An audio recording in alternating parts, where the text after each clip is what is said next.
Bismillahirrahmanirrahim. Hari ini kita akan membincangkan pendidikan Islam tingkatan 2 dalam bahagian akhlak Islamiah.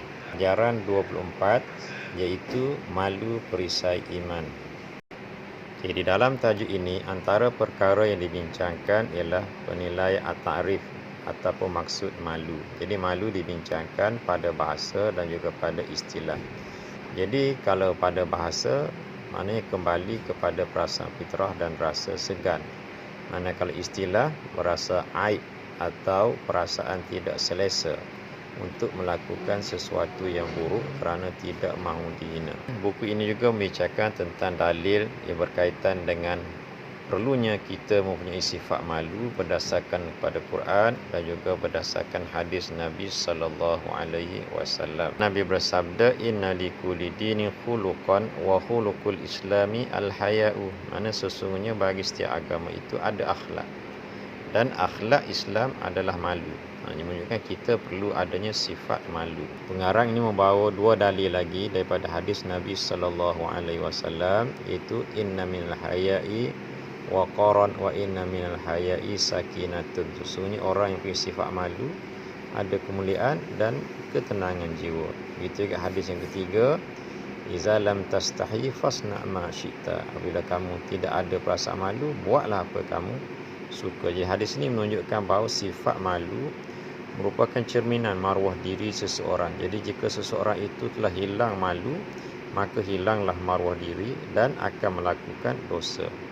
Jadi malu ni merupakan adab yang baik dan merupakan suatu kelebihan yang menunjukkan sifat mulianya seseorang. Tiga diberi hadis tambahan menerangkan tentang pentingnya malu. Itu Nabi bersabda, bermaksud sesungguhnya malu tidak akan datang melainkan dengan kebaikan. Sini juga dibincangkan dibawa lagi satu dalil hadis menunjukkan pentingnya malu. Itu al-imanu bid'un wa sittuna su'batan wal haya'u syu'batun minal iman. Jadi iman itu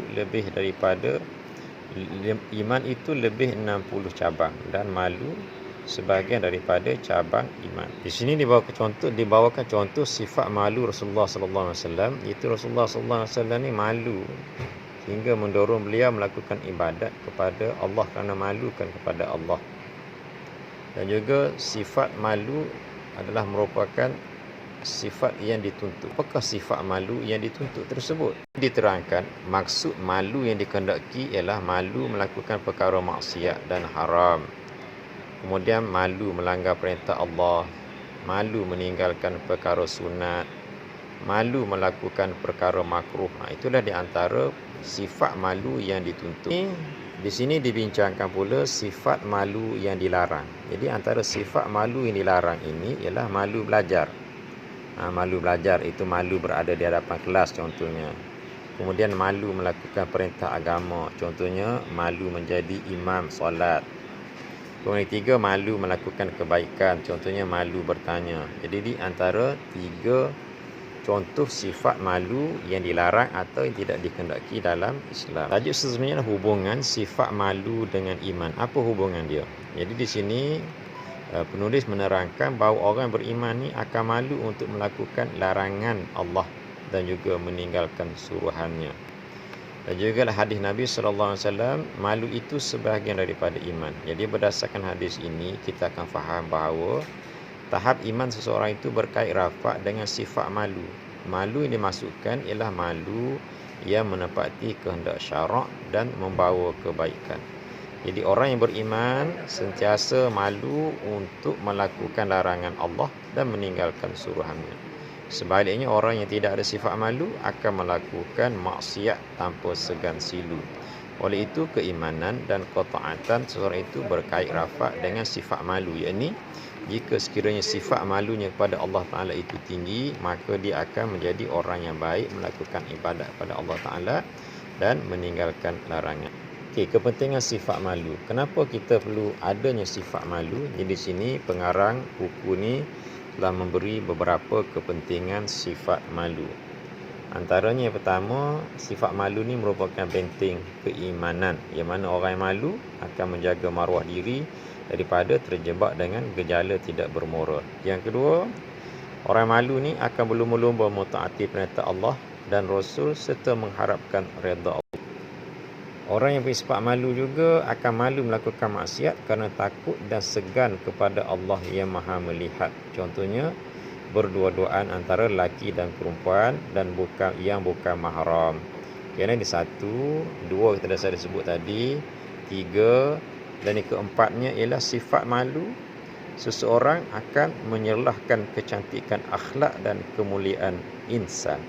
Dan terakhir, orang yang pemalu sentiasa terhindar daripada melakukan maksiat. Ini antara 5 kepentingan sifat malu yang diberikan oleh pengarang, dan bab ini dia memerlukan pemikiran. Jadi pelajar boleh mengemukakan apa-apa lagi kebaikan yang difikirkan wajar daripada sifat malu. Okey, seterusnya pengarang cuba membawa aktiviti supaya kita menggunakan kembali ilmu yang kita telah belajar untuk kita hubung kaitkan dengan situasi yang ada. Di sini diberikan contoh, diminta supaya berdasarkan komiks ini berikan komentar tentang sifat malu yang dituntut dan dilarang. Jadi pertama ni dialog di antara Azman dengan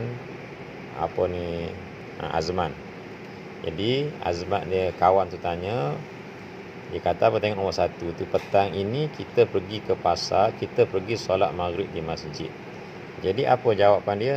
Tak naklah, aku malu. Jadi Azman malu. Jadi apa jawab cikgu dia atau kawan dia? Kenapa malu? Jadi dia jawab kembali, aku tidak biasa pergi ke masjid. Jadi cuba bincangkan, adakah sifat malu ini atau sifat malu Azman ini bertepatan dengan kehendak syarak?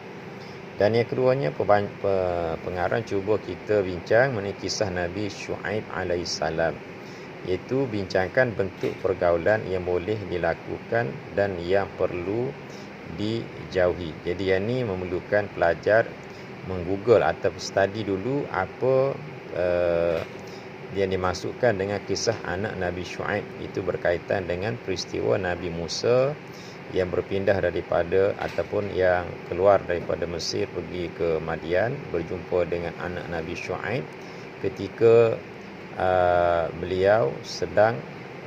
ketika anak Nabi Syuaib sedang memberi makanan kepada kambing-kambingnya, memberi air. Tapi apa yang dilakukan Nabi Musa alaihissalam dan apa yang dilakukan oleh anak Nabi Syuaib yang menggambarkan sifat malunya apabila disuruh oleh bapanya untuk pergi kembali menjemput Nabi Musa alaihissalam. Okey, di sini diteruskan dengan terakhir penilaian. Jadi pelajar diminta menjawab, di sini ada 7 soalan untuk menilai kembali adakah kita telah menguasai tajuk yang kita pelajari. Iaitu yang pertama, diminta nyatakan maksud malu, bahasa dan juga istilah. Yang itu kita telah bincangkan. Dan yang kedua, dalil nakli, dia berkaitan sifat malu. Jadi kita faham, kita baca tadi, dalil nakli ini adalah dalil yang diambil daripada Quran dan hadis. Yang ketiga, nyatakan contoh sifat malu yang patut diamalkan oleh murid. Tadi kita dah bincangkan. Dan yang keempat, Rasulullah bersabda, sesungguhnya malu membawa kebaikan. Jadi terangkan pendapat anda bagi menyokong pernyataan tersebut. Ini memerlukan pelajar menjawab dengan secara format kebat. Yang kelima, kategorikan sifat malu yang dituntut dan dilarang. Yang tu kita dah bincang tadi. Mana ada sifat malu yang digalakkan dan ada sifat malu yang dilarang. Yang keenam, Zaliha malu untuk menjawab soalan guru dalam kelas kerana takut ditertawakan. Jadi nyatakan pandangan anda berserta hujah. Jadi ini pun soalan kebat. Setuju tak? Tepat tak sifat malu Zaliha tersebut? Jadi sila jawab menggunakan teknik menjawab soalan kebat. Okey, jadi dia kata bagaimana anda dapat membantu menyelesaikan masalah di atas. Yang ketujuh, seseorang yang beriman kepada Allah akan berasa malu untuk melakukan maksiat. Jadi dia kata terangkan hujah anda untuk menyokong pernyataan di atas. Ini juga memerlukan pelajar jawab menggunakan pendekatan kebat. Jadi setakat itu hari ini, mudah-mudahan kamu boleh menguasai tajuk ini dengan baik. Dan sebarang masalah, sila berhubung dalam grup kita.